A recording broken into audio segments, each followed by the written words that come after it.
Hey guys, welcome back to 1 Minute Fundamentals. இந்த வீடியோல Bajaj Auto அவங்களுடைய ஷேர் பைபேக் அனௌன்ஸ் பண்ணிருக்காங்க. 10,000 rupees per stock கொடுத்து அவங்க ஸ்டாக்ஸை பைபேக் பண்றேன்னு சொல்றாங்க. கரண்ட் டைம்ல 8,000 rupeesல போயிட்டு இருக்கு.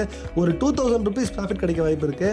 இந்த ஸ்டாக் பைபேக்ல நீங்க ஸ்டாக்ஸை கொடுத்துட்டு அகைன் திருப்பி அதே ஷேர்ஸை நீங்க வாங்கலாம். ஸோ எக்ஸ்ட்ரா ஷேர்ஸ் உங்களுக்கு கிடைக்கும். இது பண்றதுக்கான ஸ்டெப் பை ஸ்டெப் ப்ராசஸ் என்ன, நீங்க ஜீரோதா, ஏஞ்சல் ஒன், அப்ஸ்டாக்ஸ், ப்ரோன்னு எந்த ப்ரோக்கர் வச்சிருந்தாலும் அதுக்கான ஸ்டெப் பை ஸ்டெப் ப்ராசஸ் என்ன அப்படிங்கிறத இந்த வீடியோல பார்க்கலாம். ஸோ ஸ்டெப் 1, உங்கள் ப்ரோக்கரோட அக்கௌண்ட்டுக்குள்ளே போய்க்கோங்க.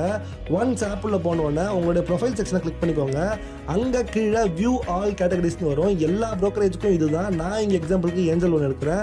ஸோ இந்த வியூ ஆல் கேட்டகரிஸ்குள்ளே போனீங்கன்னா டிடிபிஐ ஸ்டேட்டஸ் அப்படின்னு காமிக்கும். இது என்னங்கிற டேர்ம்ஸ் அண்ட் கண்டிஷன்ஸை படித்து பார்த்துட்டு நீங்கள் உள்ளே போங்க.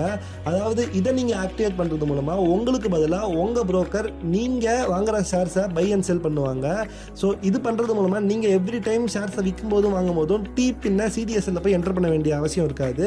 ஸோ இதில் என்னெல்லாம் இருக்குங்கிறத படித்து பார்த்துட்டு அது கொடுக்குற டீட்டெயில்ஸ் எல்லாம் அக்செப்ட் பண்ணிவிட்டு இதை ஆக்டிவேட் பண்ணிக்கோங்க. ஒன்ஸ் சப்மிட் பண்ணதுக்கப்புறமா 2 daysக்கு உங்கள் ப்ரோக்கர் டைம் எடுத்துப்பாங்க. ஸோ கரண்ட்டாக நீங்கள் 2 days வெயிட் பண்ணி ஆகணும். இதுக்கப்புறமா இது ஆக்டிவ் அப்படின்னு சொல்லிட்டு வந்துடும். இந்த டிடிபிஐ ஆக்டிவ்னு வந்ததுக்கப்புறமா உங்களுடைய ப்ரோக்கரில் என்ன மெயில் ஐடி கொடுத்துருக்கீங்கிறத ப்ரொஃபைல் செக்ஷனில் போய் பாருங்கள். ஸோ அந்த மெயில் ஐடியை லாகின் பண்ணிவிட்டு ஜிமெயிலுக்குள்ளே போனீங்கன்னா பஜாஜ் ஆட்டோ அப்படின்னு சொல்லி நீங்கள் டைப் பண்ணிக்கலாம். ஸோ இதில் எல்லாருக்குமே இந்த மாதிரி ஒரு மெயில் வந்திருக்கும். Bajaj auto limited has announced buyback offer for 10,000, congratulations, you are eligible அப்படின்னு சொல்லிட்டு வரும். ஸோ டிஸ்க்ளைமர், நீங்கள் இந்த ஷேர்ஸை 29th February 2024க்கு முன்னாடி வாங்கி வச்சிருக்கணும்.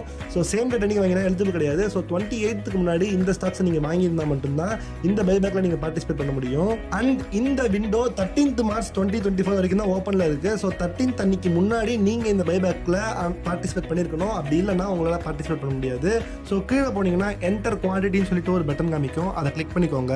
ஸோ கிளிக் பண்ணோன்னா நியூ டேப்ல உங்களை ஒரு பேஜ் கூட்டிட்டு போவோம். நான் ஆல்ரெடி பைபேக்ல ஸ்டார்ட் பண்ணிட்டேங்கிறதுனால எனக்கு ரெக்வஸ்ட் ஆல்ரெடி சப்மிட்டட்னு காட்டுது. உங்களுக்கு ஒரு டயலாக் பாக்ஸ் ஓப்பன் ஆகும். அதில் நீங்கள் என்ன குவான்டிட்டி வேணுமோ அதை என்டர் பண்ணிக்கோங்க. நீங்கள் எவ்வளோ குவான்டிட்டி வச்சிருக்கீங்களோ அதே அளவுக்கு தான் எக்ஸிக்யூட் பண்ணணும். எக்ஸ்ட்ரா பண்ணீங்கன்னா உங்களுக்கு பைபேக் ஆகாது. ஸோ என்ன குவான்டிட்டி வேணுமோ, இல்லை நீங்கள் கம்மியாக கூட பண்ணிக்கலாம், பட் அதிகமாக பண்ணக்கூடாது.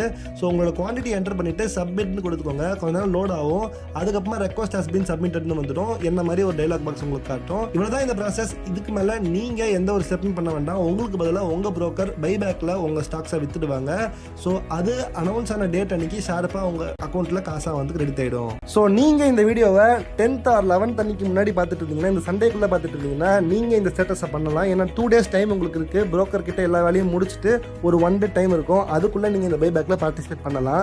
ஒருவேளை உங்களுக்கு இந்த வீடியோ லேட்டாக தான் பார்க்குறீங்க, ஸோ இனிமேல் நீங்கள் இந்த 2 days வெயிட் பண்ணி இந்த பைபேக்கில் பார்ட்டிசிபேட் பண்ண முடியாதுன்னு நினச்சிங்கன்னா உங்களுக்காகவே இன்னொரு வீடியோ கீழே டிஸ்கிரிப்ஷன்லையும் பின்ட் கமெண்ட்லையும் தரேன், செக் பண்ணி பாருங்க. அதில் CDSL மூலமாக போயிட்டு எப்படி இந்த பைபேக்கில் பார்ட்டிசிபேட் பண்ணணும் அப்படிங்கிறதுக்கான ஒரு ஐடியா கொடுத்துருப்பேன். ஜைடஸ் லைஃபோட பைபேக்கோட வீடியோ அது.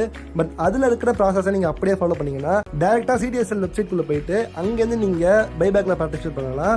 பட் ஸ்டில் எனிவே இதுக்கப்புறமா வரக்கூடிய பைபேக்கில் நீங்கள் பார்ட்டிசிபேட் பண்ணணும்னு நினைக்கிறீங்க அப்படின்னா கண்டிப்பாக இந்த செக்ஷன்ஸ் எல்லாத்தையும் ஆன் பண்ணி டிடிபிஐ ஸ்டேட்டஸ் ஆக்டிவில் வச்சுக்கோங்க. இது உங்களுக்கு உங்களுடைய பைபேக் ஜேர்னியை ரொம்பவே ஈஸியாக இருக்கும். So happy investing. நெக்ஸ்ட் வீடியோவில் பார்க்கலாம்.